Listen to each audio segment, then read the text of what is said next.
말문이 막히는 순간 누구에게나 찾아옵니다. 머릿속은 전하고 싶은 말로 가득한데 입 밖으로 꺼내려는 순간 아무 말도 떠오르지 않는 순간이 누구에게나 있을 것입니다. 그 찰나 같은 시간, 회의 자리에서, 발표 중에, 혹은 중요한 사람과의 대화 속에서 그 순간은 어김없이 우리를 당황스럽게 만듭니다. 누구나 그런 경험은 있을 것입니다.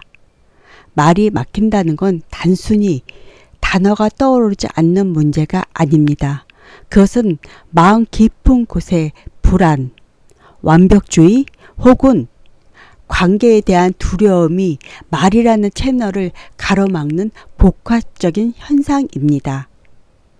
애플의 전 CEO이자 공동 창업자인 스티브 잡스는 이렇게 말했습니다.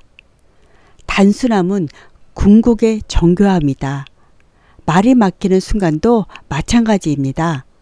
결국 말은 복잡한 머릿속 생각을 단순하게 정리해 전달하는 작업입니다. 그 단순함이 정리되지 않으면 입은 쉽게 닫히곤 합니다. 스피치 강의를 하며 많은 사람들의 말막힘을 마주대해 왔습니다. 의외로 말을 잘하고 싶은 사람일수록 말문이 자주 막힙니다. 그거는 한마디에서 책임감 때문일 수도 있습니다. 아니면 너무 잘하고 싶은 욕심 때문일 수 있습니다.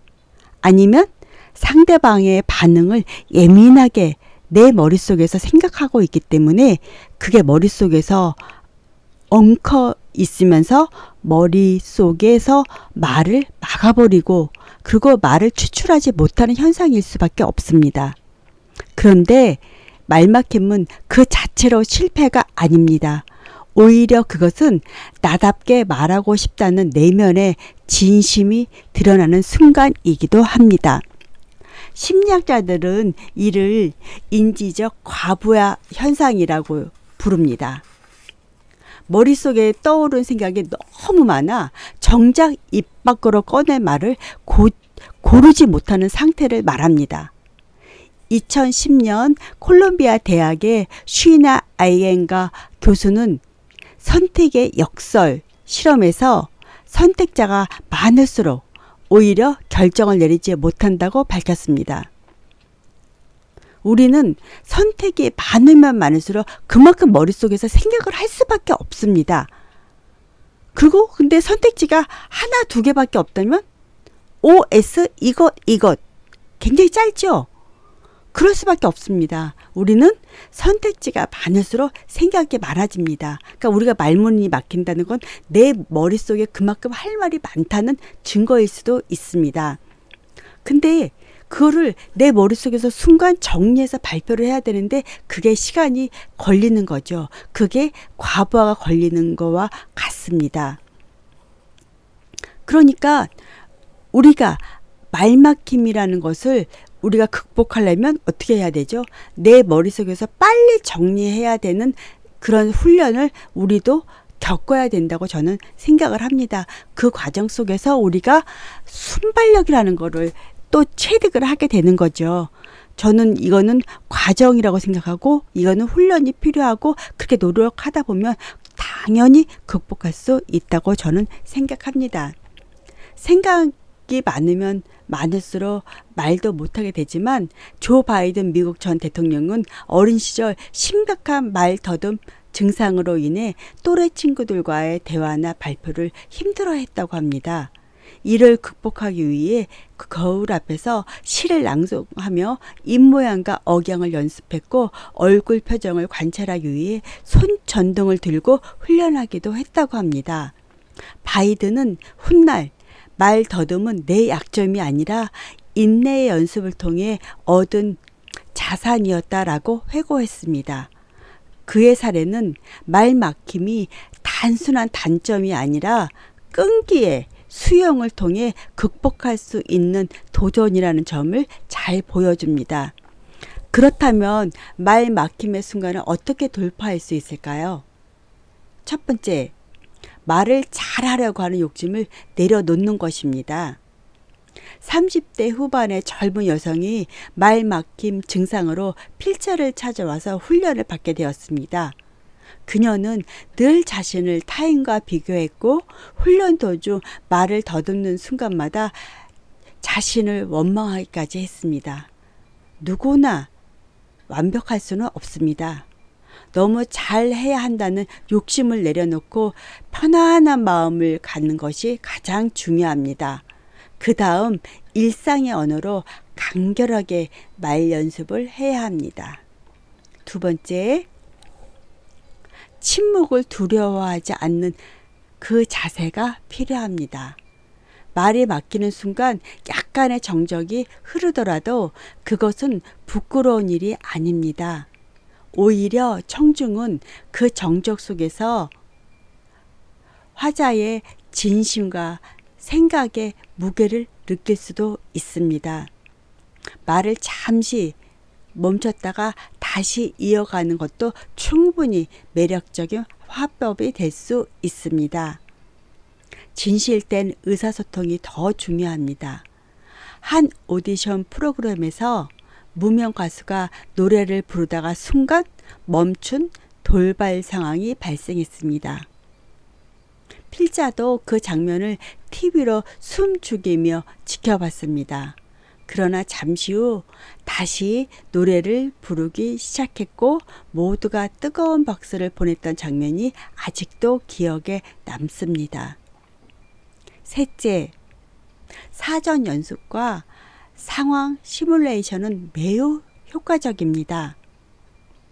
머릿속 생각은 정리되어 있다고 느껴도 실제 말로 표현하는 연습을 해보면 예상치 못한 말막힘을 경험하게 됩니다. 혼잣말로 말해보거나 소리내어 리허설하는 습관은 실전에 큰 도움이 됩니다. 필자 또한 강의, 의뢰나 행사 MC를 요청을 받으면 시간 날 때마다 연습하고 촬영해 봅니다. 어떤 부분을 좀 더 개선하면 좋은지, 어떻게 해야지만 현장 분위기를 생생하게 우리가 그려낼 수 있을지, 또 그 연습을 통해서 현장을 이끌어갈 수 있는 힘도 생깁니다. 그래서 여러분, 모든 것은 노력이 필요합니다. 한 번에는 안 됩니다. 꾸준하게 노력하다 보면 여러분도 누구나 앞에서 누구나처럼 얘기를, 말을, 대화를, 그리고 청중을 이끌어갈 수 있습니다. 충분히 할 수 있습니다. 말막힘은 극복의 대상이 아니라 이해의 대상이고 그 순간을 부끄러워하면 안 됩니다. 내가 부끄러워하면 상대방들이 더 쑥스러워하고 어떻게 해야 될지 모릅니다. 유머러스하게 그리고 여유를 갖고 위트 있게 그냥 스무스하게 넘어가면 됩니다. 한번 웃어줘도 됩니다.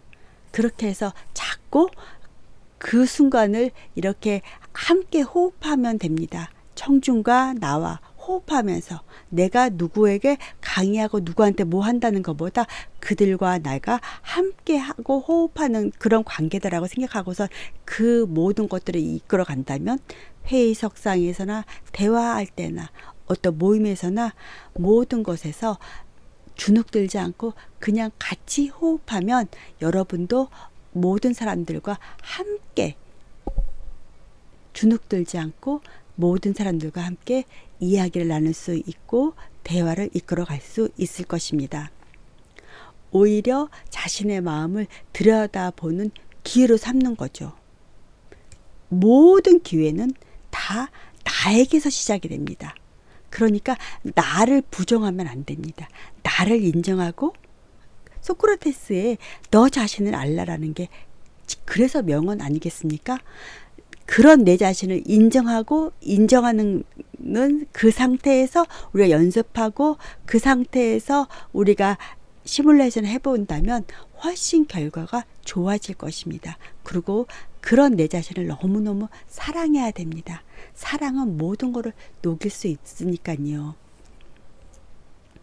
그렇게 하면 모든 거는 다 다 자연스럽게 흐르게 됩니다. 머릿속 생각과 입술 사이의 거리를 좁히는 일, 그것이야말로 진짜 말하기의 시작입니다. 네, 맞습니다.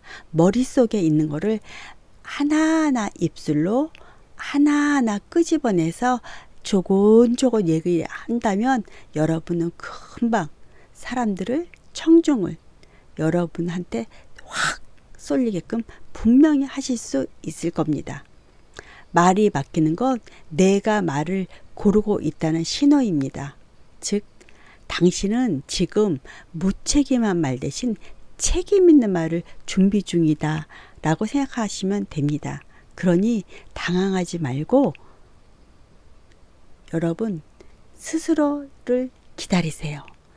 여유 있게 내 자신이 나를 기다려준다면 여러분과 대화하는 그 어떤 사람도, 청중도 여러분을 기다려줄 것입니다. 그러니 조급해하지 말고, 그리고 여유 있게 나 자신을 믿고, 그리고 사람들한테 다가서 보십시오. 그리고 있는 그대로 모습, 그러니까 포장을 하지 마세요. 포장을 하려고 하면 굉장히 힘들어집니다. 그냥 나 자신 있는 그대로 그냥 뚜껑을 열고 내보이면 빨리 극복할 수 있고, 그리고 사람들이 쉽게 다가올 수 있을 것입니다. 나 자신을 포장하려고 그러고 나 자신을 색칠해서 보여주려고 하면 그 과정 속에서 그만큼 갭이 생기고, 그러면 더 말이 막히고 거리감이 생길 것입니다. 그러니 이제부터는 말막힘을 극복하는 것은 첫 번째, 나 자신부터 들여다보고 나 자신을 사람들한테 내보이는 것부터 시작하면 됩니다. 그러니 여러분, 말막힘 때문에 고민하지 마시고 나를 들여다보시고 이제부터 나 자신으로 멋지게 살아보세요. 그리고 자신 있게 당당하게 사람들 앞에서 여러분을 내보이기를 바랍니다. 여러분, 사람들과 당당하게 나누고 사람들한테 당당하게 여러분과 함께 할 수 있는 그런 여러분들이 되기를 바랍니다. 오늘 함께 해주셔서 감사합니다.